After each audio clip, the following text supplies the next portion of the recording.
Okay, I'm going to try to see if I can demonstrate the sound of the Curta. So I've got the slider set to 1, and what I'm going to do is I'm going to pull out the crank because that makes it subtract, and hopefully the microphone picks this up. You see what that's done is that's set everything to 9s because I subtracted 1 from 0. And now if I put it back down, it's going to add, and the slider is still set to 1. So what's going to happen is every one of these things is going to carry.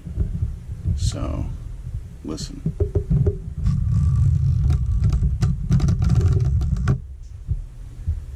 And that's it.